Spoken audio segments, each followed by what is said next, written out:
Hello viewers, welcome to Murugesh Mali channel. நான் உங்க முருகேஷ். இன்னைக்கு இந்த வீடியோல நம்ம என்ன பார்க்க போறோம்னா கச்சா எண்ணெய் விலையேற்றத்தால நம்மளுடைய வீட்டுக்கு தேவையான அடிப்படை அத்தியாவசிய பொருட்கள் எல்லாம் விலை ஏறி இருக்கிறத நம்ம கேள்விப்பட்டிருப்போம்.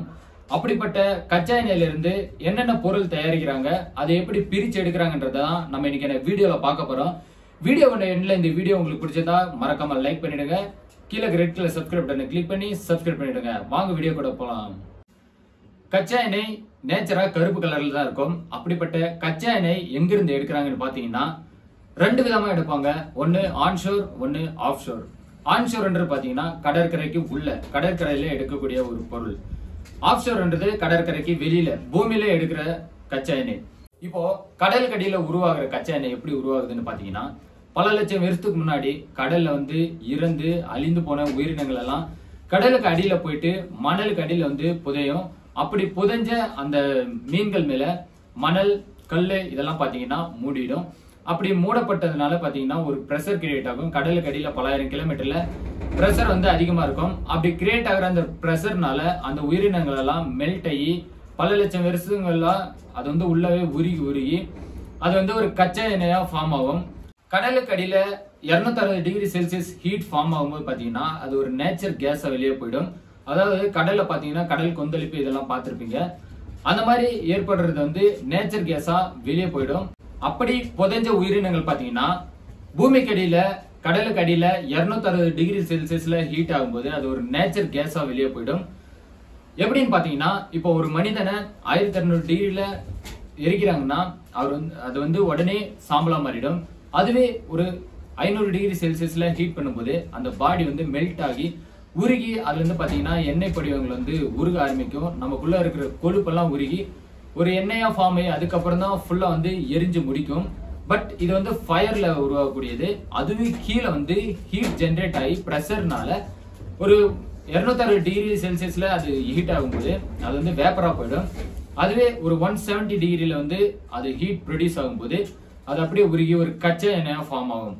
அதுவே ஆஃப் ஷோர்ல நிலப்பகுதியில் உருவாக்கக்கூடிய கச்சா எண்ணெய் பல லட்சம் வருஷத்துக்கு முன்னாடி இறந்து போன உயிரினங்கள், அதுவும் இல்லாம மரங்கள் இதெல்லாம் பூமிக்கு அடியில புதைஞ்சி அது ஒரு குறிப்பிட்ட பிரஷர்ல மெல்ட் ஆக ஆரம்பிக்கும். இப்படிதான் கச்சா எண்ணெய் உருவாகுது. நிலக்கரியும் இதே மாதிரிதான் உருவாகுது. அப்படி உருவாகின அந்த கச்சா எண்ணெய் பாத்தீங்கன்னா பெரிய பெரிய ராட்சச இயந்திரங்களை வச்சு போர் போட்டு கடல்ல எடுப்பாங்க. அப்படி எடுத்த கச்சா எண்ணெய் கருப்பு கலர்ல மட்டும்தான் இருக்கும். அப்படி போய் எடுக்கப்பட்ட அந்த கச்சா எண்ணெய நான் படத்துல கொடுத்துட்டு இருக்கிற மாதிரி இந்த மாதிரி ஒரு பாயில ஃபில் பண்ணுவாங்க. ஒரு ஹீட்டர் கிரியேட் பண்ணி ஹீட் பண்ண ஆரம்பிக்குவாங்க. அந்த பாயிலிங்ல பாத்தீங்கன்னா ஒரு ஸ்டெப்பா ஒரு குழாய்கள் இருக்கும். அதாவது அந்த ஒரு குழாயில அந்த குறிப்பிட்ட ஸ்டேஜ் வரும்போது அந்த ஒரு பொருள் தான் அதுல வெளியே வரும். அப்படி எடுக்கப்பட்ட அந்த கச்சா எண்ணெய பாயில் பண்ண ஆரம்பிக்குவாங்க. அதாவது ஸ்டெப் பை ஸ்டெப்பா ஹீட் பண்ணுவாங்க. நான் பிக்சர்ல கொடுத்திருக்கிற இந்த பாயில் தான் அது. இதுல ஃபர்ஸ்ட் கச்சா எண்ணெய் ஃபில் பண்ணிடுவாங்க. ஃபில் பண்ண கச்சா எண்ணெயை ஹீட் பண்ணுவாங்க. சைட்ல ஹீட்டர் ஃபிக்ஸ் பண்ணி அதை கொஞ்சம் கொஞ்சமா ஹீட் பண்ண ஆரம்பிக்குவாங்க. ஸ்டெப் பை ஸ்டெப்பா கொஞ்சம் கொஞ்சமா ஹீட் பண்ணுவாங்க. அப்படி ஹீட் பண்ற அந்த பொருள் பாத்தீங்கன்னா இந்த பாயிலிங் சைட்ல பாத்தீங்கன்னா ஒரு குழாய் ஸ்டெப் பை ஸ்டெப்பா குழாய் இருக்கும். அந்த குழாயில பாத்தீங்கன்னா அந்த ஸ்டெப் ஹீட் ப்ராசஸ் ஆகும்போது ஒரு பொருளா வெளியேறும். அந்த ஒரு பொருள் நிறைய விதவிதமான பொருட்கள் தயாரிப்பாங்க. அப்படி ஸ்டெப் பை ஸ்டெப்பா எந்தெந்த பொருள் கிடைக்குது, எந்த ஹீட்ல எந்த பொருள் மெல்ட் ஆகுது, அதை பத்தி தான் நம்ம இந்த வீடியோல தெளிவா எக்ஸ்பிளனேஷன் பண்ண போறோம். இப்படி ஃபில் பண்ற கச்சா எண்ணெய் ஃபர்ஸ்ட் 30 டிகிரி செல்சியஸ்ல ஹீட் பண்ணுவாங்க. அப்படி ஹீட் பண்ணும்போது அதுல இருந்து ஒரு கேஸ் வெளியாகும். அந்த கேஸ் தான் நம்ம தினமும் வீட்டுல யூஸ் பண்ணக்கூடிய எல்பிஜி கேஸ். இந்த எல்பிஜி கேஸ்க்கு நிறமோ வடிவமோ எந்த ஒரு கலரும் கிடையாது. இந்த கேஸை நம்ம வீட்டுல பயன்படுத்தும் போது நமக்கு ஸ்மெல் வராது அப்படின்றதுக்காக தான் பாத்தீங்கன்னா எத்தில் மெர்காப்ஷன் என்ற ஒரு வேதிப்பொருளை கலப்பாங்க. இது பாத்தீங்கன்னா நம்ம நார்மலா சென்ட் யூஸ் பண்ணும்போது அதுக்கு ஒரு பேர் இருக்குல்ல, அந்த மாதிரி தான் இது ஒரு எத்தில் மெர்காப்ஷன். நம்ம வீட்டுல யூஸ் பண்ணும்போது அந்த கேஸ் சப்போஸ் லீக் ஆகும்போது நமக்கு ஸ்மெல் வர்றதுக்கு காரணமும் இந்த எத்தில் மெர்காப்ஷன் என்ற இந்த ஒரு வேதிப்பொருள் தான் காரணம். எந்த ஒரு நிறமும் ஸ்மெல்லும் இல்லாத இந்த ஒரு எல்பிஜி கேஸ்க்கு எத்தில் மெர்காப்ஷன் மிக்ஸ் பண்ணுவாங்க. இதுதான் நம்ம சமையல் அறையில் யூஸ் பண்ணும்போது லீக் ஆகும்போது நமக்கு ஸ்மெல் வர்றதுக்கு ஒரு காரணமா இருக்கு. அடுத்து 30 இருந்து 180 டிகிரி செல்சியஸ்க்கு ஹீட் பண்ணும்போது பாத்தீங்கன்னா நமக்கு நாப்தான்ற ஒரு திரவம் கிடைக்கும். இந்த ஒரு திரவத்தை வச்சு என்னென்ன தயாரிக்கிறாங்கன்னு பாத்தீங்கன்னா நம்ம வீடு கட்டும் போது யூஸ் பண்ணக்கூடிய பெயிண்ட், வார்னிஷ், தின்னரு இந்த மாதிரியான பொருட்களை இந்த ஒரு திரவத்துல இருந்து தான் தயாரிக்கிறாங்க. அடுத்து 180 டிகிரில இருந்து 260 டிகிரி செல்சியஸ் நம்ம ஹீட் பண்ணும்போது நமக்கு கெரோசின் கிடைக்கும். கெரோசின்ன்றது ஒண்ணும் இல்ல, ஃபிளைட்ல ஜெட்ல இதுல எல்லாம் யூஸ் பண்ணக்கூடிய ஒரு பெட்ரோல்.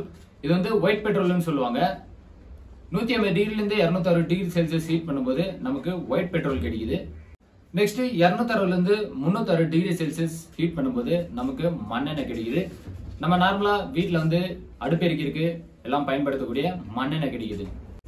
நெக்ஸ்ட் 300ல இருந்து 350 டிகிரி செல்சியஸ் ஹீட் பண்ணும்போது நமக்கு பெட்ரோல், நம்ம வண்டிக்கு வாகனங்களுக்கு எல்லாம் யூஸ் பண்ணக்கூடிய பெட்ரோல் கிடைக்குது. அடுத்தது 350ல இருந்து 400 டிகிரி செல்சியஸ் ஹீட் பண்ணும்போது அப்பதான் நமக்கு டீசல் கிடைக்குது. காரு, பெரிய பெரிய வாகனங்கள் எல்லாம் யூஸ் பண்ணக்கூடிய டீசல் நமக்கு 300ல இருந்து 350 டிகிரி செல்சியஸ் ஹீட் பண்ணும்போது அதுவே தானா பிரிஞ்சு வரும். 400ல இருந்து 440 டிகிரி செல்சியஸ் ஹீட் பண்ணும்போது நமக்கு மினரல் ஆயில் கிடைக்குது. அதாவது நம்ம வந்து இது வரைக்கும் நம்ம யூஸ் பண்ணிட்டு இருக்க எண்ணெய்கள் எல்லாம் வீட்டுல பயன்படுத்தக்கூடிய சமையல் எண்ணெய் எல்லாம் பாத்தீங்கன்னா நமக்கு நேச்சரா தான் கிடைக்குதுன்னு நினைச்சிட்டு இருக்கோம். பட் அது நேச்சர் கிடையாது. நமக்கு இந்த டிகிரி செல்சியஸ்ல ஹீட் பண்ணும்போது மினரல் ஆயில் கிடைக்குது. அதாவது இது சாதாரணமா தான் இருக்கும். சாதாரணமா இருக்கிற இது வந்து நிறைய பெரிய பெரிய கம்பெனிகள் எல்லாம் இது வந்து அதிகமா வாங்குவாங்க. எதுக்காகன்னு பாத்தீங்கன்னா இப்ப கடல் எண்ணெய் வந்து நேச்சரா கிடைக்கிறது இல்ல, சூரிய எண்ணெய் வந்து நம்ம யூஸ் பண்ற எந்த ஒரு எண்ணெயும் நமக்கு நேச்சரா கிடைக்கிறது இல்ல. இந்த ஒரு மினரல் ஆயில பாத்தீங்கன்னா கடல் எண்ணெயோட எசன்ஸை கலப்பாங்க, அது வந்து கடல் எண்ணெயா மாறிடும். அதுவே சூரியகாந்தியோட எசன்ஸை கலக்கும் போது அது சூரியகாந்தி எண்ணெயா மாறிடும். நம்ம யூஸ் பண்ணக்கூடிய அன்றாடம் யூஸ் பண்ணக்கூடிய எண்ணெய் எல்லாம் பாத்தீங்கன்னா இப்படிதான் தயாரிக்கிறாங்க. அது வந்து இந்த கச்சா எண்ணெயில இருந்தா எடுக்கிறாங்க. நெக்ஸ்ட் 440ல இருந்து 470 டிகிரி செல்சியஸ் ஹீட் பண்ணும்போது நமக்கு வந்து லூப்ரிகன்ட்ஸ் கிடைக்கும். அதாவது மசகு எண்ணெய்னு சொல்லுவாங்க. இது இந்த ஹீட்ல கிடைக்கும். இதுல இருந்து தான் நமக்கு மெழுகு, கிரையான்ஸ், லிப்ஸ்டிக், மேக்கப் செட்ஸ் இதெல்லாம் பாத்தீங்கன்னா இந்த ஒரு மசகு எண்ணெயில இருந்தா தயாரிக்கிறாங்க. அடுத்து 470 டிகிரில இருந்து 520 டிகிரி செல்சியஸ் நம்ம ஹீட் பண்ணும்போது கார் கேசோலின், பைக் கேசோலின் இந்த மாதிரியான திரவங்கள் எல்லாம் கிடைக்குது. இது வந்து நம்ம எங்க யூஸ் பண்ணுவோம்னா இன்ஜினோட இதுல இருந்து யூஸ் பண்ணுவோம். கிரீஸ் அதெல்லாம் பாத்தீங்கன்னா இன்ஜின் ஆயில். நெக்ஸ்ட் வந்து இந்த போல்ட் நட்ல எல்லாம் வந்து அதோட ஃபிரிக்ஷன் வந்து கரெக்டா இருக்கிறதுக்காக அந்த ஒரு இடத்துல வந்து இந்த கேசோலின் யூஸ் பண்ணுவாங்க. ஃபைனலா பாத்தீங்கன்னா நம்ம 520 டிகிரி செல்சியஸ்ல இருந்து 580 டிகிரி செல்சியஸ் யூஸ் பண்ணும்போது தார் கிடைக்கும். இந்த கச்சா எண்ணெயில இருந்து கடைசியா கிடைக்கக்கூடிய ஒரு பொருள் தாரு. இந்த தாரை வச்சுதான் நம்ம ரோடு போடுறது. பஸ்ஸுகள் எல்லாம் மேல பாத்தீங்கன்னா டாப்ல தார் இருக்கும்.